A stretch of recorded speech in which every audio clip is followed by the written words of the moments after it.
Okie dokie, welcome back to Miss Wolf's Magical Physics World, where this video is going to be a brief review of what we've done with parallel plate capacitors this week, and then working through the solutions to the practice problems for this content.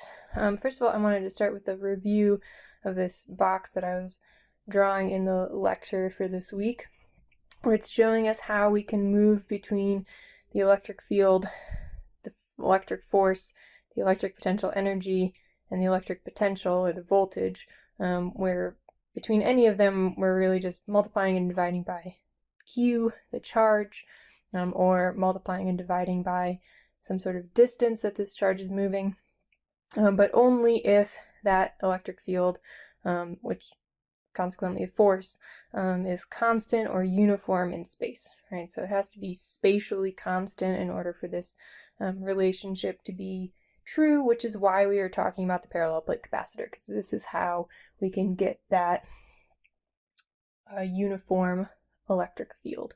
So parallel plate capacitor, taking a couple of plates that are made of some conducting material, and we're getting some charge on them in some way. And one of the things we said about the charge is that if one of them is positive, a positive Q, for example, then the other one's going to be a negative Q, where it's the same magnitude, just opposite sign. And so the first thing that we looked at was the electric field. And so we said that the electric field is perpendicular to the plates, and it's pointing, like all electric fields, away from the positive charges and towards the negative charges. So perpendicular to the plates from the positive plate to the negative plate. And then we said that we could calculate the electric field in between the plates of this capacitor by taking the absolute value of Q, right, the charges on one of those plates, and dividing by the area of one of those plates times this constant epsilon naught. And we can say that the area could be a couple different things. I could have an area, right, I could have my two plates that are rectangular or squares, and then we're just doing the length times the width, or I can have a circular plate, right, where my area is going to be pi r squared. Okay. And then we can also be looking at the voltage between the plates. We said that typically we're going to define the voltage on the negative plate to be 0 volts, because we can put that 0 anywhere, and so having it on the negative plate can be helpful. And then we have some sort of positive voltage on that positive plate. And to find the change in the voltage between these two plates, the change in the voltage meaning the positive minus the negative plate, I'm just taking that electric field for the capacitor and multiplying it by D, the spacing between these two plates.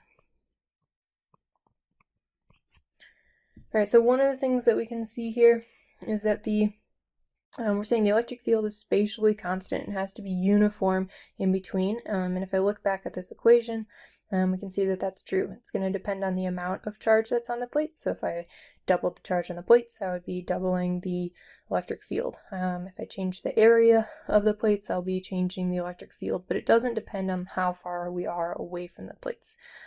So if, for example, I doubled the distance between these two plates, I wouldn't be changing the value for the electric field. I would, however, be changing the voltage, or the change in voltage between those two plates, right, because of this distance d that's showing up in the equation. All right. And then I think the last and most important thing that we talked about was the direction of the electric field. And so one of the things that we can say about it is that the electric field is pointing in the direction of decreasing voltage. So I'll write that down one more time. All right, so this is pretty important, so I might just put some stars, right, happy little faces next to it, okay, because this is the thing that's going to help us conceptually tie together the electric field and the voltage. So if I know something about the voltage, I can figure out something about the electric field. If I know something about the electric field, I can say something about the force, and that'll tell me a lot about what's happening to my charges as I introduce them into any situation. All right, I think that this is the main ideas that we wanted to talk about. If there's anything else, I'll bring them up while we're working through the solutions. Okay, so first problem. Parallel plate capacitor is constructed of two square planes, size L by L, separated by distance d. Plates are given a charge positive or negative Q, and we're looking for the ratio E final to E initial, so the final electric field strength to the initial electric field strength if we're doubling these different quantities. All right, so E initial isn't going to be changing, all right, so we can just write this down. Okay, so E initial is going to be given by our equation, so the absolute value of Q over the area times epsilon naught, and I can fill this in with the variables that were given.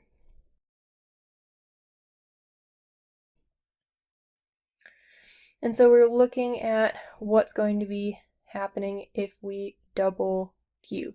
So for part A, I can write down my final electric field strength, where the only thing I've done is taken my Q in the numerator and multiplied it by 2, and then if I do the ratio, everything in these two equations are going to cancel out. The Q's are going to cancel out. The area, epsilon naught, it's definitely multiplied down there. Multiplied. All right, and all I'm left with is a 2. All right, so this is my final answer for part A, that the ratio is 2, or we're saying that the electric field will double. All right, so for part B, now instead of doubling Q, I'm doubling L. And if we're going to make a mistake on this, it's because we're doubling L but not squaring it. So if I'm replacing L with 2L, but then I still have to square that 2. So I'm going to end up with a 4 in the denominator. And so when I do my ratio of final minus initial, again, everything's going to cancel out except for that 1/4 up in the numerator. So my final answer will be 1/4. All right, so I've decreased my electric field by a factor of 4 by doubling the area of the plates. Excuse me, doubling the length of each of the sides of the plates. All right, and then last, it's saying if the distance is doubled, and we kind of already answered this. We said that it's spatially constant, so if I change the distance of the plates, it's not going to change the electric field. We can see that in the equation. All right, D isn't in the equation at all, so my final electric field in this case is going to be the same as my initial electric field strength, and so my ratio is just going to be equal to 1. All right, it's staying the same from the initial to the final state. All right, the distance between the plates isn't going to affect the electric field. Okie dokie, problem 2. All right, two closely spaced circular disks of equal size form a parallel plate capacitor, and we're transferring 1.5 billion electrons from one disk to the other, and that causes the electric field strength to be 1.0 times 10 to the 5th newtons per coulomb, and we're looking for the diameters of the disks. One thing that I'll just note as an aside, it says they're two closely spaced circular disks. There's this requirement that we don't really have to worry about. I'll never give you a problem where this isn't true, but because the parallel plate capacitor plates are of finite size, the equation originally comes from the electric field for an infinite sheet. But because they're finite size, the spacing between the two plates has to be much, much less than the radius or length of the plates themselves in order for all these equations to be valid. Okay, so I've got some knowns that I can write down. All right, so I know the number of electrons, I know the charge on each electron, that fundamental charge, and I know the electric field strength. All right, so because I've got the electric field, I'm going to start by looking at the equation for the electric field. Okay, and so right now, We do have the electric field. We do know epsilon naught because that's a constant, but I'll just write it down. And what we don't know is the area or the charge on the plates. Now the charge is something that we don't know, but it's also not what we're looking for. The area, on the other hand, is also technically not what we're looking for, but it is going to be more closely related to the diameter of the plates. So this area is going to be equal to pi r squared, where the diameter is going to be 2r. So I'm going to solve for I can solve this equation for the area, and then we're also going to need to talk about how we're going to get the charge on the plates. So I'm going to start by solving for area. All right, where we're not given the charge, but we are given the number of electrons that have been transferred. So we're starting with neutral plates, and so transferring these electrons means I've got a surplus of 1.5 billion electrons on one plate and then a deficit on the other, giving it a positive charge. So it's giving us our plus or minus Q. And to find that charge, I'm just going to take the number of electrons multiplied by the charge of each of those electrons. So I can substitute that in. And then I can also substitute in that the area is pi r squared and solve for the radius. And then if I just double this, I'll get the diameter. Okay, and then when I plug that all into my calculator, I'll get a final diameter of 1.858 centimeters, or to the two significant figures for this problem, that is going to be 1.9 centimeters. And since this is the only part of the problem, I can reduce that down to significant figures, the two significant figures, right away. Okay, problem number 3. 2 centimeter by 2 centimeter parallel plate capacitor has a 2 millimeter spacing. Again, we're noting that the spacing between is smaller than the diameter or the dimensions of the parallel plate. With the electric field strength inside of 1.0 times 10 to the 5th volts per meter, the other set of units that we can use for electric field strength, newtons per coulomb or volts per meter. And we're looking for the potential difference across the capacitor and the charge on each plate. So again, let's start with some knowns. All right, so for part A, I'm looking for the change in voltage. And so if I go back to my review, I've got the electric field and I want the voltage, so I'm just going to multiply by D the spacing between those plates. So the change in voltage is equal to the electric field times the plate spacing for the potential difference across the capacitor. So I would get my 1.0 times 10 to the 5th times my 2 millimeters converted into meters, and that is going to give me a voltage of 200 volts, or to the 2 sig figs that I'm given in this problem, 2.0 times 10 to the 2nd volts. And then for part B, it's asking for the charge on each plate. And so I could take my electric field equation, where the area is equal to L squared, length times width, and solve for Q. And this is going to give me a value of 3.5 times 10 to the negative 10 coulombs on each of those plates. All right, last problem number 4. All right, so we've got a diagram, we've got 2 plates, there's 300 volts between them, 3 millimeter spacing, and that's what we know right now. First question is, which capacitor plate, left or right, is the positive plate? Okay, so we're going to this idea that the electric field points in the direction of decreasing voltage. So the electric field points in the direction of decreasing voltage, so it's going to be pointing to the left from the 300 volt to the 0 volt plate.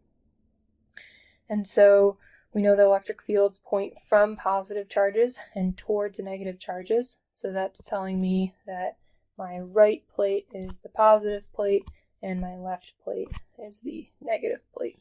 All right, so the correct answer for this is the right plate. Part B, what is the electric field strength inside of the capacitor? Well, I know that the change in the voltage across my capacitor is 300 volts. I know that the spacing is 3 millimeters.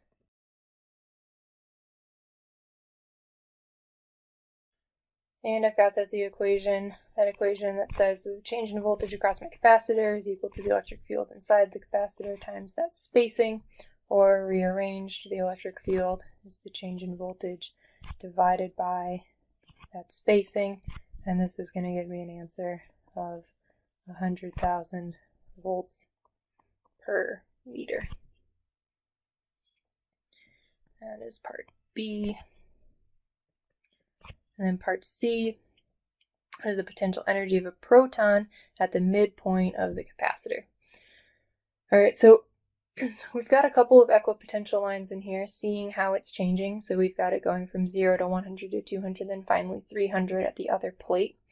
So we're looking at it, if I put a proton right in the center of my capacitor.